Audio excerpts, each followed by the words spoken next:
Today, Putin and Trump are expected to skip direct peace talks with Ukraine.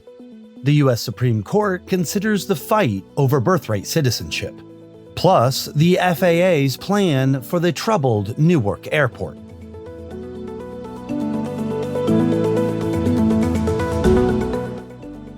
It's Thursday, May 15th. This is Reuters World News, bringing you everything you need to know from the front lines in 10 minutes every weekday.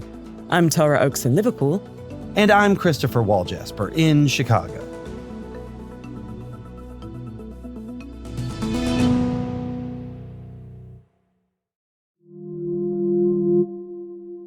There'd be the first direct peace talks between Kyiv and Moscow in 3 years. That's if they happen. The Kremlin says Russian President Vladimir Putin won't be in Istanbul today. Ukrainian President Volodymyr Zelensky says he'll only go if Putin shows up. And US President Donald Trump is in a holding pattern, waiting to see if there's a reason to add a layover in Istanbul on his way home from the Gulf. Andrew Osborne is here with more. There's an elaborate kind of diplomatic game being played out here between Russia and Ukraine. Both of them are clearly keen to try to show US President Donald Trump that they are more up for peace, keener for peace than the other. So while Putin did indeed propose these talks, he did not say that he would be coming at any stage. It was the Ukrainian president of Volodymyr Zelensky who, if you like, laid down that challenge. Some in Russia saw that as a trap for Putin. And there was some taunting going on as well. Zelensky said, "Come if you're not afraid to talk to me." But what's really going on here is that both of these leaders, for different reasons, they want Trump to remain engaged in the peace process. And neither wants to be seen to be the one to be collapsing any talks. So what can we expect today, if anything? One thing that it is very important to stress here is that the situation is very fluid. There are some people in Russia at least, who are saying that if these talks were to take place, were to go, that there still might be a chance that Putin might fly to Turkey, not today, but maybe tomorrow or Saturday, and join the talks. And we've just had Donald Trump come out and say that in principle he remains willing to fly in himself if appropriate.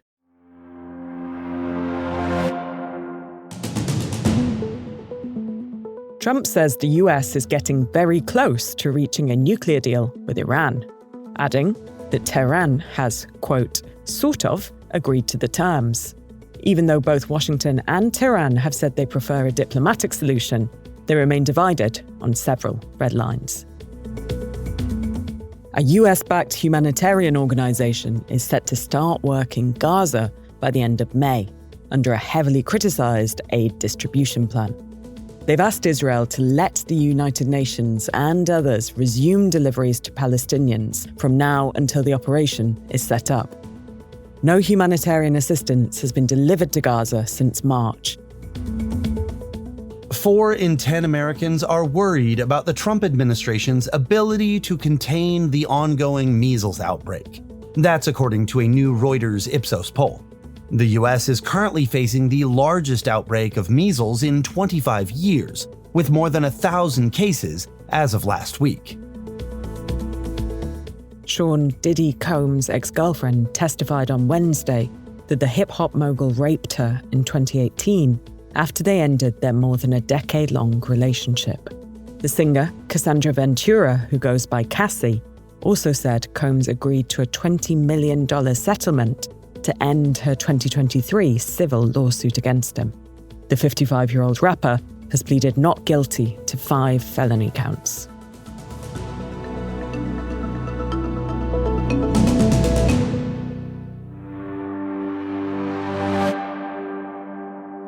The Supreme Court hears arguments today in a case challenging Trump's ban on birthright citizenship.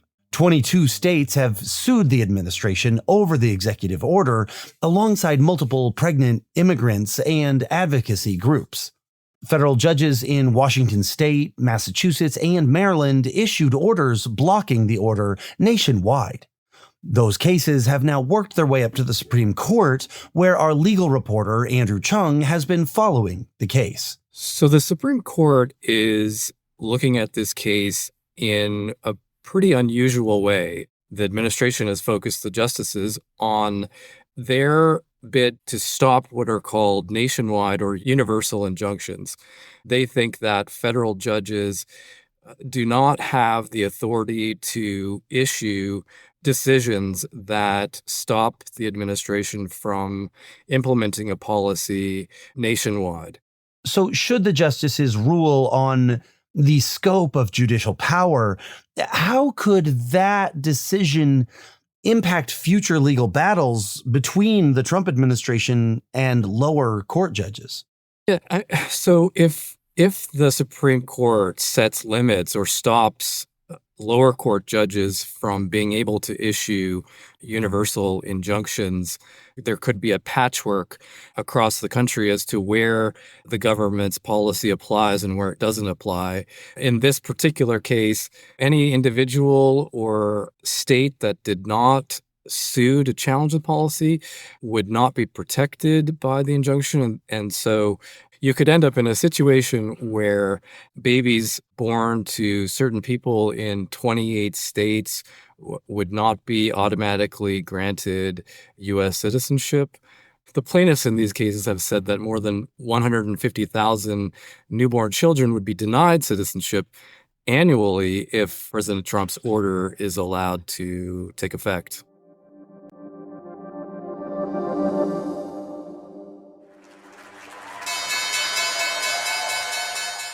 Summer is nearly upon us. And in the US, retailers are scrambling to make sure they've got enough hot weather essentials in store. For some, that's sundresses. For people like me, copious amounts of sunscreen. Carmel Crimmins has more. Beijing and Washington's decision to temporarily slash tariffs has kicked off a race among companies to secure China-made merchandise. Retailers usually begin shipping products months before the summer season starts, but the trade war has messed up that timetable, even with big players like Walmart and Target front-loading orders. All of this could mean congestion at ports because retailers are also trying to stock up ahead of the back-to-school shopping season, and some manufacturers of Halloween decorations are saying they'll have to scramble too. You have been warned. And speaking of warnings, if you're planning any getaways soon, maybe avoid Newark Airport. Chris has more. The Federal Aviation Administration opened a 2-day meeting with major airlines on Wednesday to discuss its proposal to cut flights at Newark Liberty International Airport in order to address major delays there. The meeting in Washington comes as a series of equipment outages and staffing issues have plagued the airport and caused travel chaos. At a House hearing on Wednesday, Transportation Secretary Sean Duffy blamed his predecessors. The infrastructure didn't rot in the last 100 days. Reporter David Shepardson covers transportation. David, first of all, what went wrong at Newark? It's a confluence of problems. You've got runway construction at Newark. You've got an airport that's struggled for years to handle the traffic that it has, and not enough controllers. They've cut the number of flights. Plus, you throw in the other factor of faltering FAA equipment, whether it's radars going out or the telecommunications equipment. And so as a result, you're seeing these very long delays. So it's kind of reached a boiling point after years of trying to do certain things. They obviously haven't worked. So how is the FAA hoping to fix this situation? Some airlines talk, the entire air traffic control system is like a Frankenstein systems that have been bolted onto one another for years and years. And so that's why Duffy would like to build a whole new system, keep the existing one running until the new one's ready. Really have two buckets of problems that they can address. One are the staffing issues, and two are the technology issues. So he wants Congress to approve the money up front and then really, in a nutshell, replace almost everything, right? All new telecommunications equipment, new radars, new radios, network switches, a whole new operating system that ties in all of the facilities together. So the question is, how much money is Congress going to be willing to put in? What assurances can the administration give that the money's actually going to accomplish what they need to get done? And what kind of timeline is it going to take?